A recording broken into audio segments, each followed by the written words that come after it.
अब BA, BCom, BSc और MA, MCom करें विश्व की सबसे बड़ी यूनिवर्सिटी इग्नू से। सॉल्ड असाइनमेंट और गाइड बुक्स प्राप्त करें। संपर्क करें Mahakal computers, DAV college gate के सामने, सिवान। नमस्कार, न्यूज इंडिया तक देख रहे हैं। आपको बता दें कि इस समय आम आदमी पार्टी का जिला शर्मात कार्यकर्ता है, जहां पे आपको बता दें कि जोनल प्रभारी जो है सुशील जी आए हुए हैं और कई सारे कार्यकर्ता हैं जिनको संबोधित करेंगे और इस कार्यक्रम को लेकर क्या कुछ चर्चाएं हैं, क्या कुछ आम आदमी पार्टी की तैयारी चल रही, उस पर बात करेंगे। बहुत बहुत स्वागत है सर आपका। बहुत बहुत धन्यवाद आपका। सर, आम आदमी पार्टी जिस तरह से अब बिहार में पूरे फुल फेज में लग रहा है कि उतर चुकी है। देखिए, आम आदमी पार्टी कार्यकर्ताओं की पार्टी है और बिहार के जितने भी आप प्रखंड देख रहे हैं, 534 प्रखंड है। 534 प्रखंडों के अंदर हमारा संगठन कहीं ना कहीं मजबूती से काम कर रहा है। 38 जिला में प्रभारी बने हुए हैं, विधानसभा के कॉन्टैक्ट पॉइंट बने हुए हैं, प्रखंड कॉन्टैक्ट पॉइंट बने हुए हैं, जिला परिषद क्षेत्र पे बने हुए हैं और पंचायत पे भी काम हमारा हो रहा है। आज हम जिला में सिवान में कार्यकर्ता जो संवाद हमारा चल रहा है, समीक्षा बैठक, 1 महीने में हम मंथली एक बार बैठक करते हैं हर एक जिला में। तो आपने देखा होगा गैदरिंग, सारे हमारे जो प्रमुख रूप से जो कार्यकर्ता है, कुछ नए ज्वाइनिंग भी है, वो सारे लोग आए हुए हैं क्योंकि देश में एक नई राजनीति की जरूरत आन पड़ी है। देश में न सीमा सुरक्षित है न घर सुरक्षित है। महंगाई अपने चरम स्थिति में है। यहाँ अगर टीवी में डिबेट देखा जाए तो 100 डिबेट में से 90 डिबेट धर्म के नाम पर डिबेट किया जाता है। वहाँ पे न तो शिक्षा पे बात की जाती है, न स्वास्थ्य पे बात की जाती है, न रोजगार पे बात की जाती है, न जनता के समस्याओं से बात की जाती है। मतलब सरकार को सिर्फ और सिर्फ ऐसे लोग चला रहे हैं जो कहीं ना कहीं धर्म के नाम पे अपनी दुकानदारी चला रहे हैं, बिजनेस कर रहे हैं और जनता को ठगने का काम कर रहे हैं। आज से 7 साल 8 साल पहले देश में गैस का कीमत कितना था? 400 रुपया, 374 रुपया, 400 रुपया, 411 रुपया, लगभग ये रेट हुआ करता था। आज वही गैस लगभग 11,500 रुपये का हो गया। एक आम आदमी जिसके घर में 5 परिवार रहता हो, उसको कम से कम सिर्फ गैस जलावन के रूप में उपयोग करने के लिए 2,022 रुपये खर्च करना पड़ रहा है। सरसों का तेल जो आज से कुछ दिन पहले तक 70 रुपये 80 रुपये मिला करता था, 200 रुपये का है। एक तरफ प्रधानमंत्री जी कहते हैं कि किसानों को किसान निधि के रूप में हम महीने साल में उनको 6,000 रुपया हम देंगे, लेकिन अगर 12 महीना में डिवाइड करें तो महीने का 500 रुपया होता है। और 500 रुपया को अगर हम ध्यान देके देखें तो 500 रुपया तो सरसों के तेल में लोग खर्च कर रहा है। मतलब महंगाई से एक तरफ लोगों की जान जा रही है, ना नौकरी मिल रहा है, बीच में कोरोना आ गया, देश में अफरा तफरी मची, लोग मजदूरी करने के लिए दूसरे प्रदेश में जाते हैं। तो इस सारे सिचुएशन से निकालने के लिए कहीं ना कहीं एक ईमानदार राजनीति की ज़रूरत है। और अरविंद केजरीवाल और ईमानदारी दोनों एक दूसरे के प्राय बन चुके हैं क्योंकि देश में शायद इकलौती ऐसी पार्टी एक सरकार है। कल कैग का रिपोर्ट आया है, आपने देखा होगा। कैग के रिपोर्ट ने माना है कि दिल्ली में जब से आम आदमी पार्टी की सरकार बनी है तब से दिल्ली का सरकार का बजट जो है वो बढ़ा है और दिल्ली में डेवलपमेंट का काम बढ़ा है। बिजली फ्री देने के बाद, पानी फ्री देने के बाद, महिलाओं को बस में यात्रा फ्री कराने के बाद, मजदूरों को फ्री में यात्रा कराने के बाद, बुजुर्गों को तीर्थ यात्रा कराने के बाद, वहाँ 2500 रुपया पेंशन देने के बाद, सारे स्कीमों को लागू करने के बाद, डेवलपमेंट कार्य करने के बाद भी वहाँ का बजट बढ़ रहा है। क्यों बढ़ रहा है? क्योंकि जब ईमानदार सरकार चुनी जाती है तो ईमानदार सरकार ईमानदारी से कहीं ना कहीं काम को करती है। तो हमें लगता है कि वैसे ईमानदार सरकार की ज़रूरत बिहार में भी है क्योंकि बिहार एक ऐसी धरती है जहाँ पर पिछड़ेपन के रूप में आज के डेट में जाना जाता है।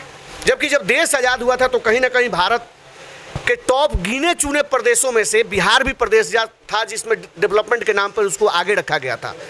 यहाँ पे बड़े बड़े इंडस्ट्री हुआ करते थे, चाहे वो गन्ना मिल हो, चाहे कपड़ा मिल हो, चाहे जूट मिल हो, चाहे कागज़ मिल हो, बहुत सारे यहाँ पे फैक्ट्रियाँ हुआ करती थी। लेकिन क्या आज हमारे पास फैक्ट्री है? क्या आज हमारे पास व्यवसाय के लिए कोई संसाधन है? यहाँ के अस्पताल की लचर व्यवस्था है, यहाँ स्कूल की लचर व्यवस्था है, यहाँ राशन में चोरी होता है, किरासन में चोरी होता है। मजदूर 14 लाख बच्चे हमारे मैट्रिक का परीक्षा देते हैं और 13 लाख के आसपास रिजल्ट आता है। 13 लाख बच्चों को में से 13,000 बच्चों के लिए यहाँ पे रोजगार की व्यवस्था नहीं है। 40 साल से सत्ता में बैठे हुए लोग जो यहाँ पे बिहार में सरकार चला रहे हैं, तो इन सबके खिलाफ लड़ने के लिए एक वैकल्पिक व्यवस्था के लिए आम आदमी पार्टी के साथ जुड़ना पड़ेगा क्योंकि आम आदमी पार्टी कोई सरकार नहीं है, कोई पार्टी नहीं है, एक व्यवस्था परिवर्तन की एक लड़ाई है जिसमें हम चाहते हैं कि व्यवस्था परिवर्तित हो। और पिछले 10 सालों में, नवंबर में हमारे पार्टी को बने हुए 10 साल होगा, आप देख सकते हैं कि 2 राज्यों में फुल फ्लैश सरकार है जहां के जनता ने 80-85% लोगों ने वोट देके जिताया। दिल्ली में तीसरे टर्म की सरकार बनी हुई है। गोवा में भी हमारे पास विधायक है, असम में हमारे पास पार्षद है, गुजरात में हमारे पास पार्षद है, चंडीगढ़ में हमारे पास पार्षद है, हरियाणा में हमारे पास पार्षद है, मध्य प्रदेश में हमारे पास पार्षद है।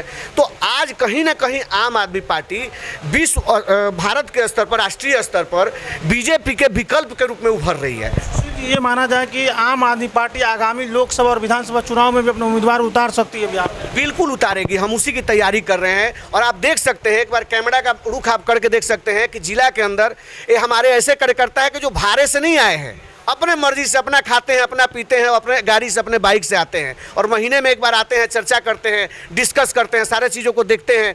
तो हम लोग कहीं ना कहीं एक भ्रष्ट व्यवस्था के खिलाफ लड़ने के लिए एक आंदोलन का रूपरेखा कर रहे हैं।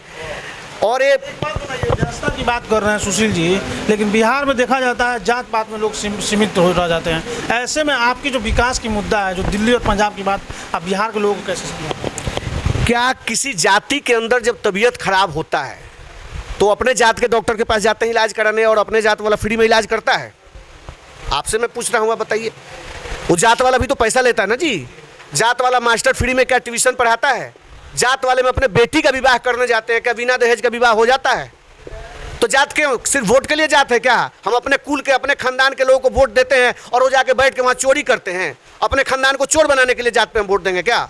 हम अपने, जो भी लोग अपने जात पर और धर्म पे वोट देते हैं, अपने जाति और मजहब को कहीं ना कहीं चोर और भ्रष्ट बनाने के लिए वोट देते हैं। इस व्यवस्था से लड़ने के लिए जागरूकता कौन फैलाएगा? कौन बात करेगा? इस पे चर्चा कौन करेगा? आपको और हमको मिलकर करना पड़ेगा। हम इसी कड़ी में चले हैं, हम किसानों की बात करेंगे, हम मजदूरों की बात। आप लोग चुनाव लड़ते हैं तो क्या आप लोग गठबंधन के साथ जाएंगे किसी पार्टी के साथ, या इकलौती आपकी पार्टी अकेले चुनाव लड़ेगी? आम आदमी पार्टी एक पूरे देश में ऐसी पार्टी है जिससे सारी पार्टियां गठबंधन करने से डरती है। उनको लगता है कि ईमानदारों के साथ बेईमानों का गठबंधन हो नहीं सकता। ठीक है, तो ये तो समय निर्धारित करेगा। समय, आप ईमानदार है, सब बेईमान है, तभी तो कोई गठबंधन नहीं करता। और आप देखो कि अकेले चुनाव लड़के, पंजाब में अगर 117 सीट था तो हम लोग 92 को सीट ले आए। दिल्ली में अकेले चुनाव लड़के एक बार 67 सीट ले आए, एक बार 62 सीट ले आए। उपचुनाव हुआ था, आपने देखा, पूरे बीजेपी के केंद्रीय टीम वहाँ पर लगी हुई थी, पूरा तंत्र लगा हुआ था। लेकिन फिर भी वहाँ हमारा प्रत्याशी 12-12.5 हज़ार वोटों से जीता ना जी उपचुनाव में। इसका मतलब जनता हमारे साथ है। और अगर हम ईमानदार नहीं होते, हम काम नहीं कर रहे होते, तो 3 बार सत्ता में दिल्ली में लोग क्यों बैठा था? आज 100 दिन हुआ है पंजाब में, आज ही के दिन 100 दिन पूरा हुआ है हमारा। आप जाकर देखिए, 300 यूनिट बिजली फ्री हो रहा है। वहाँ पे जाकर देखिए, रोजगार मिल रहा है। वहाँ पे भ्रष्टाचारियों को जेल में बंद करना शुरू कर दिया गया। वहाँ एक एक विधायक और जो वहाँ पे थे पूर्व विधायक, उनको 5-5 लाख रुपया पेंशन मिल रहा था, वो पेंशन रोका गया। क्या यहाँ लोगों को पता है कि आपका विधायक जब एक बार 5 साल नौकरी कर लेता है, रिटायर होता है, तो उसका 5 साल का पेंशन बन जाता है। फिर दूसरे बार जीतेगा, फिर दूसरे बार का पेंशन, फिर तीसरे बार का पेंशन। यदि आपके सीमान का एक किसी क्षेत्र का विधायक 5 बार से विधायक है, कभी आपने पता किया है? उसको 2.5 लाख रुपये पेंशन मिलता है, 50-50 हज़ार करके 5 बार का 2.5 लाख पेंशन मिलता है। किसका पैसा होता है? हम दुकानदार के पास जब जाते हैं और दुकानदार से कहते हैं कि कफन चाहिए हमको, मरने पे हिंदू चाहे मुसलमान को कफन तो चाहिए ना जी। उस कफन के खरीदने में जब वो जाता है वहाँ पर, तो कभी दुकानदार ने तो ये नहीं कहा होगा कि कफन पर टैक्स नहीं लगेगा। वो तो कहता है कफन पर भी टैक्स लगेगा। तो उस टैक्स के पैसे से ये लोग 5-5 बार पेंशन लेता है। फौज में एक बार नौकरी करने जो जाता है उसको एक बार पेंशन मिलता है, वो भी 4 साल में रिटायर कर दिए। टीचर जो जिंदगी भर पढ़ाता है बच्चों को, उसको 1 पेंशन मिलता है। डॉक्टर जो इलाज करता है उसको 1 पेंशन मिलता है। और विधायक को 5 पेंशन क्यों मिलना चाहिए? MP को 5 पेंशन क्यों मिलना चाहिए? तो हम ईमानदार हैं, तभी हम कर पा रहे हैं, क्योंकि हम आम जनता की पार्टी। आखिरी सवाल आपसे जानना चाहेंगे, पिछले 30 सालों से अगर बात की जाए, बिहार की जनता कई सारे ऐसे लोग जो ठगा हुआ महसूस करते हैं, उन लोगों को क्या कुछ आप कहना चाहेंगे? देखिए, चाहे चाचा की सरकार हो, चाहे चाचा के भतीजे की सरकार हो, चाहे भतीजे के पापा की सरकार हो, ये 30 साल नहीं 40 सालों की सरकार है। इन्होंने एक धुरी बना रखी है कि इसमें रहो, नहीं तो इसमें रहो, नहीं तो इसमें रहो, नहीं तो उसमें रहो। घूम के 4 लोग, एक आदमी रहेगा बिहार का मुख्यमंत्री, एक रहेगा उप मुख्यमंत्री, एक रहेगा विपक्ष का नेता, एक रहेगा केंद्रीय मंत्री। 4 गो लोग हैं जो पूरे बिहार में घेर के रखे हैं। वो कहते हैं कि मैं इस जाति का दलाल हूँ, एक कहता है कि मैं इस जाति का दलाल हूँ, एक कहता है इस जाति का दलाल हूँ। जैसे ही बिहार में एक पार्टी का नाम लिया जाए, किसी न किसी जाति का नाम आगे आ जाता है। ये तो किसी से छुपा नहीं है। जैसे एक पार्टी का नाम लगे, लेकिन आम आदमी पार्टी पूरे देश में एक ऐसी पार्टी है जिसमें न किसी जात का नाम आता है, न किसी धर्म का आता है। ये आम जनता 90% गरीबों की बात करती है, गरीब लोगों के लिए काम करती है। इसलिए आम आदमी पार्टी आगे बढ़ रही है। और गरीब जो लोग हैं, 90% लोग जिनको बेसिक बुनियाद बुनियादी ज़रूरत है, स्वास्थ्य की ज़रूरत है, शिक्षा की ज़रूरत है, रोजगार की ज़रूरत है, ठीक है, तो उनके लिए हम काम करने के लिए तैयारी कर रहे हैं। सुशील जी हैं जो कि जोनल प्रभारी हैं, और आपको बता दें कि आज ये जो सम्मेलन हो रहा है, कार्यकर्ता सम्मेलन, इसमें जो सिवान के जिला प्रभारी हैं बैतुल्ला और आजम जी, उनसे ही बातचीत करेंगे। क्या कुछ कहेंगे, एक आम आदमी पार्टी 2-4 लोगों से शुरुआत और आज इतना बड़ा बैठक, इतने सारे कार्यकर्ता। पहले तो मैं आपके चैनल को धन्यवाद देता हूं, और हमारे जोनल प्रभारी सुशील जी कुछ कहने के लिए छोड़े ही नहीं हैं। जितना कह दिए हैं उससे ज़्यादा कहा ही नहीं जा सकता है विपक्ष के लिए, और हमारी पार्टी के लिए और विपक्ष के लिए जो भी इन्होंने कह दिया है उससे ज़्यादा कुछ कहा ही नहीं जा सकता है, और इससे शर्मनाक विपक्ष हो ही नहीं सकता है। अभी जो सरकार चल रही है इससे शर्मनाक सरकार हो ही नहीं सकता है कि कोई खुश नहीं है, केंद्र हो या बिहार सरकार हो, इससे कोई खुश नहीं है। किसी से खुश नहीं, विपक्ष तो हम लोग हैं, तो उनसे अगर खुश रहता तो उनकी सरकार नहीं बनती। खुश अगर पब्लिक रहती तो उनकी सरकार, जैसे हमारी सरकार वन साइडेड सरकार हो जाती है, सबसे मजबूत 80% 90% मत लेकर सरकार बनती है, वैसे यहाँ नहीं बनता। सारी बातें तो जोनल प्रभारी ने बता दी है। सिवान में आप लोग जो काम कर रहे हैं, कैसे लोग संगठन से जुड़ रहे हैं, और क्या कुछ लोग की आशाएं हैं कि लोग आपसे जुड़ रहे हैं? देखिए, आशा तो एक दिल्ली ही ऐसी सरकार है जिसे पब्लिक में आशा बन चुका था, लेकिन दूसरा ये हम लोगों को बहुत बड़ा सपोर्ट हुआ पंजाब, और ख़ास करके ये 1 जुलाई से जो 300 यूनिट बिजली फ्री हुई है, उसके बाद से तो लग रहा है कि पार्टी के लिए बाढ़ आ गया है। कोई ऐसा दिन नहीं है कि मेरे पास 10-20 कॉल नहीं आए कि भाई भाजपा तो कहती है आप लोग मुफ्तखोरी का आदत लगा रहे हैं। मुफ्तखोरी कैसे है भाई? मुफ्तखोरी हम कैसे आदत लगा रहे हैं? अगर मुफ्तखोरी की आदत रहती तो हमारा बजट कैसे बढ़ जाता? हम मुफ्त भी दे रहे हैं, सब कुछ फ्री। जी बोलिए। आप जो मुफ्तखोरी कह रहे हैं, मैं पूछता हूं कि एक विधायक जीतने के बाद उसके पिताजी को, उसके माताजी को फ्री में इलाज मिलेगा और तीर्थ यात्रा पे जाएंगे, उनके घर पे सिक्योरिटी गार्ड लगेगा, ठीक है, उनका पढ़ाई बच्चा फ्री में करेगा, उनको गाड़ी मिलेगा, उनको बिजली मिलेगा। आपको पता है कि 4000 यूनिट बिजली MP साहब को फ्री में मिलता है, फ्री में। तो विधायक के लिए फ्री मतलब मुफ्तखोरी नहीं है, और आम जनता के लिए मुफ्तखोरी है। हमारे टैक्स के पैसे से सरकार चलती है। अरविंद केजरीवाल का एक ही सपना है कि VIP अब नेता नहीं रहेगा, VIP आम जनता रहेगी। जनता का टैक्स लेंगे तो जनता को सब कुछ मुफ्त में देंगे। आप राशन देते तो कहते हो कि मुफ्तखोरी नहीं है, और हम बिजली देते तो तुम कहते हो मुफ्तखोरी है। अरे एक गरीब आदमी का बेटा अगर इंजीनियर बनना चाहता हो और उसके घर में बिजली का बिल देने का पैसा नहीं हो, मोबाइल रिचार्ज करने का पैसा नहीं हो, तो क्या उसको बिजली नहीं मिलना चाहिए?